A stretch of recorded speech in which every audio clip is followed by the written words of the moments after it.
and welcome back. I'm Dada, I'm Mama. and this is the Emotional Support Cookie Podcast. Hello, good morning, good day. It's nighttime right now, so that's why I'm confused. But anyway, before we dive into anything, I just want to say in the last episode, I did say that we're always exhausted, and I don't want our son to look back at these if he ever does even entertain that and think, oh my God, I made my parents exhausted. No, I want him to. I want him to know that he wore us out and that he owes us big time. No. Yeah. I thoroughly enjoy his insaneness, Baby, and if you're even though hearing this, just know you. be quiet. Even though you are crazy, hyper, And you get it from your mama. and you get it from your dad, it's not a bad exhausting. It's good. Anyway, so school's starting. Happy New Year to everyone at school already. We don't start until Monday, so we have a little bit of... Happy New School Year. Happy New Year feels a little like, is it January? Yeah, sorry. Happy New School Year.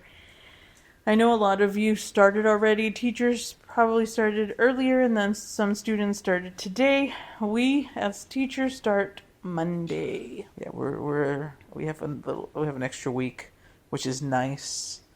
A little extra time with our kid before we have the next couple months with a lot of other kids.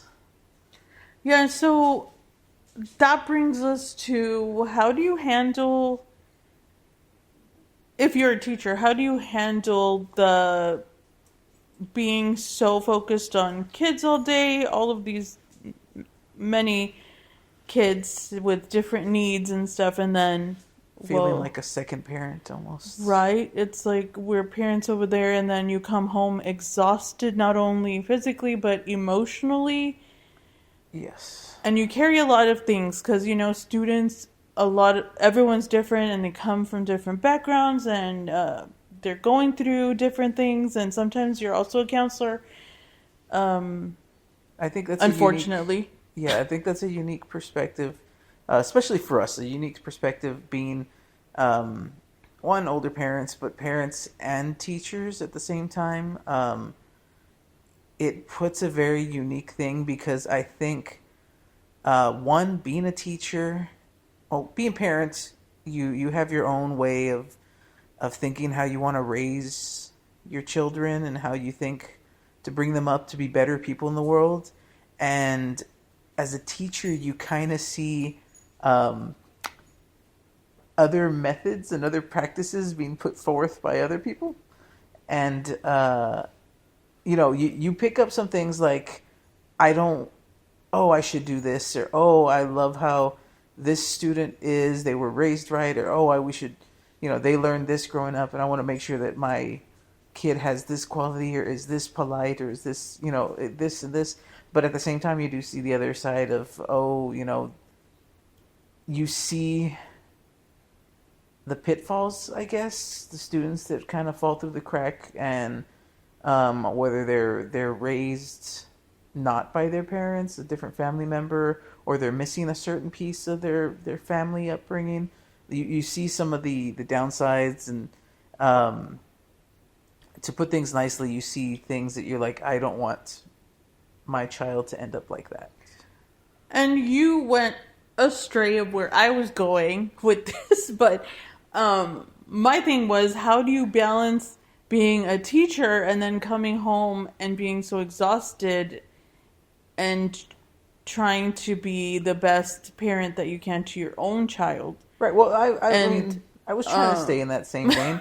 I just mean, like, when you see all of that and you come home with all of that on your mind, and it affects the way that you want to, it affects the way that we want to approach our parenting style sometimes. And then, we're exhausted because we see what some other families go through, and it does, like you said, it's emotionally draining, and it makes you sad, and then sometimes it kind of makes you like appreciate certain things, but it has an emotional weight to how you come home with things. Yeah, and I mean, that part is a very separate, I think, for me. I try to keep it separate. When I come home, I try to leave it at the door.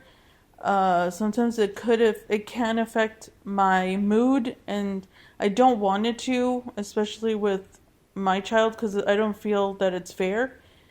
And I honestly don't, well, teaching as a profession, I don't think is treated fairly, honestly. And we are expected to do so much for other people's child, and they forget that we ourselves have children that we need to be full for.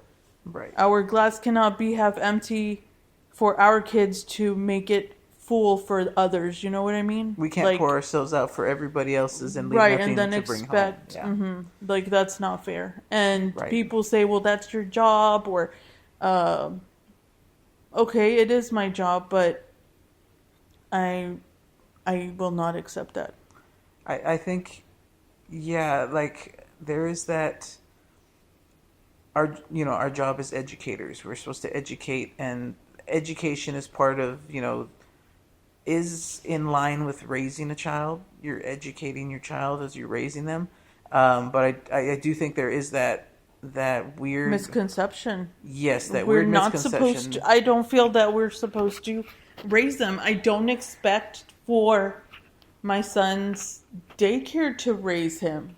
I hope that we're doing a good job as we're trotting along. Right. Because he is our first, he is probably our last, and obviously we use, this term is kind of overused, I feel, a lot, but I try to leave my trauma or what I went through out of, like, I tried to fix whatever I know was wrong when I was being raised.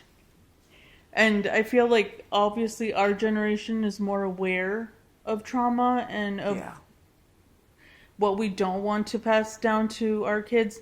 And I feel like that's one of them. Like, I remember my mom being tired all the time. She would come from work, she would go into her room and fall asleep.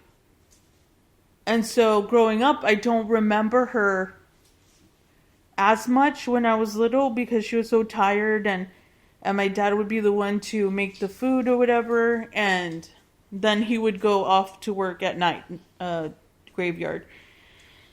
And so I don't want my son to see me in that light because I don't think it's fair. Yeah. And I mean, obviously she was trying her best to provide for us, and I'm very grateful for that. But I do feel that there are different ways to go about it, and I'm trying to be better about it. So if I leave right after work, it's not because I don't like what I do. It's because I have someone at home who's eagerly waiting to see me. Yeah. Yeah, and trying to keep, obviously, like I said, teaching can be very underappreciated at times, and it can be very draining. And so, as a teacher, you want to do everything you can for your students, and you want to be available to them, and you want to be able to help them out and be an ear for them. But at the same time, you have to make sure that you don't wear yourself too thin, that your own personal family isn't affected. Like you mentioned, like there are some people out there who view, teachers as, another parent or a secondary parent or something like that, and they expect the teachers to help raise their children, and it's not that we don't. It's not that we don't care about the students that way. Obviously, there are tons of teachers who feel like they're secondary parents, who feel like their students are their children as well. But I don't think that should be expected of teachers. And I know this is feeling like the podcast is going more to like talking about educators as opposed to being parents. But it's a It's secondary a true thing. thing that we go through. Yeah. And I'm not even going to say that I don't have some students that probably do view me as a mother figure, and I do treat them as such at times when I can. Some kids will look at me as maybe a mother figure, and I'm fine with it. I am to a certain extent, obviously, because I'm with most of them all day. But It shouldn't be expected. right, it shouldn't be expected. Yeah. And I think it's, there are some people who view the teaching profession Well, as because that. I heard it this weekend. Yeah. I've heard it a few times before. And and I feel like I've had that, that feeling where you can tell like a student is clinging to you, and it is a nice feeling. For the most part, there's some that that you no longer have a conference or a break period at all as a teacher because those students are always around. But you have to realize that some of these students need someone, and it's nice to be needed, and that And see, it's even hard at that point too to be like, "Hey, well, get out of here because I need a little bit of me time because I need to do my work or I need space in my head." you don't want to fall behind on your work because then you end up taking it home, and then you take it home and you're stealing time from your own parenting time. Never take work home. Yeah. Try not to. After 12, 13 years of teaching, I do not take work home. I try to finish everything at home. But anyway, Yeah, it's to me. I think being a teacher gives us that unique perspective on also raising children because it gives us kind of like another look at things of how to approach things. But they're obviously you're going to approach them very separate. How you raise your child and how you address dealing with unwanted what's the word I'm looking for? How to handle unwanted behaviors as a teacher versus as a parent. How to handle discipline and addressing issues is very different as a parent and as a teacher. And sometimes, with us being both, it sometimes blurs a little. It almost feels like I feel like sometimes when we have to get after baby, it feels like it almost feels like going into teacher voice or something. Or I try to keep it separate. yeah, I can't.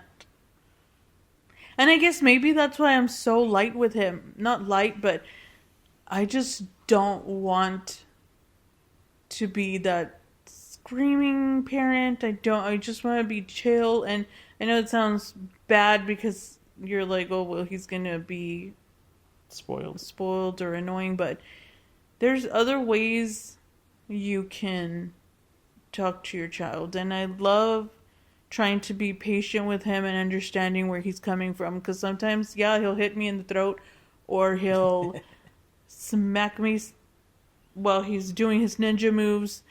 And I know that he's just playing or he's really tired. When he's really tired, he gets very anxious. Or like he tries to not be sleepy, so he'll go running around and doing all these weird things that he doesn't even know he's doing. So I try to be patient with him. And also he's 3. But anyway, we're gonna have to. It's so like we said, it's the start of another school year, which means it's another shift in routine for a lot of people, or getting back into the school routine, and that's gonna be a whole other shift in attitude with him, and all Especially now that kids, he's honestly. 3, I feel like now he knows more, and he spent like each year for summer. It's really hard to spend all this time with him and then to have to let it go again. Oh, Yeah. it makes me choke up because Yeah. I don't want it to And end. I will say we are very lucky to be able to have this time with him because there And you are would think we would kill each other because it's both parents with our son. yeah. And we haven't had a break.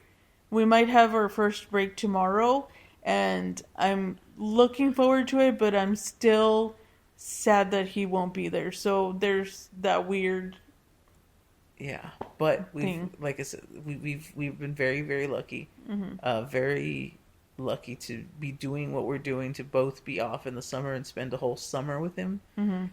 Because there are a lot of parents that don't have that opportunity, and there's a lot of students or a lot of children out there that are at home alone all summer, or And you do have those students that don't want to go on breaks at all. Yeah. And it tears my heart, like it tears me to pieces. It's sad, like you don't know what they're going through. And So we do our best to provide the best home life possible to the yeah. And I think this year we'll be even more cognizant of being better, like leaving school at the door and then being mama and dada for our son, because I feel like he deserves to have like all of us and not just parts, because that's not fair. right. And I feel a lot of teacher and administrator kids are left to the side, and I know that's taboo to say, or like don't, like that's bad or whatever, but it's true. Like Some people are very career oriented. Yeah, career oriented, and I Like I'm happy not. that like in my department, like my department head is very big on, hey, family first. Remember, this is a job, family first. And I'm very appreciative of that. That anytime That's something nice. comes up, she's always like, hey, you take care of your family first. Make sure you do that. Because a lot of people in charge, a lot of careers and jobs, they expect employee first. And coming from a strong team that does believe that, hey, at the end of the day, this is still your job, and your job is never over family. And it sucks that people feel like we're like anyone's replaceable, and I guess we do have to think like, dude, if you end up not doing something and they replace you, well then that was fate. Like that was supposed to happen. I'm not gonna put my family in the back burner because I know what that looks like. I know what that feels like, and I can't do it to my son. Right. But anyway, So thank you all for any comments you guys left on the second video. We loved it. all you the parents out there feedback. that are, getting into the swing of things, The into groove. the groove, do you all have any sort of tips and recommendations on how to successfully comfortably transition back into the school routine? What works for you? What are you dreading at the start of the year that changes? Yeah. Changes. Change. Hopefully you guys have an amazing year. Yeah, wish an amazing, great start and continuation of the school year for those of you that are continuing school, or that have your children going back to school, I should say, or if going to school yourself. This is Oh yeah. we're fairly all ages Yeah. comfortable, I guess. I mean, I guess our topic is our conversation is mostly geared towards parents who are, but there are some college age parents out there. Hey, I do want to go back to school. I've said that. Well, then there's I will do it, I'm not sure, because again, my son is priority. education never stops. Okay, Never. never stops. You can continue your education. There's people who are in their 80s getting extra degrees and stuff like that yeah. out there. So, So keep on trekking. yeah. Have a you do great you. year. You do you, boo boo. Welcome back, and keep coming back. Yes. And like our videos, comment. Don't be shy. Find us on YouTube and Spotify. Spotify now Yes, on. now on Spotify, so that's fun. But Okay. thank you all for listening. Hope Yep. you all have a great week, and we'll see you all back here next week. I'm Mama. I'm Dada. Bye.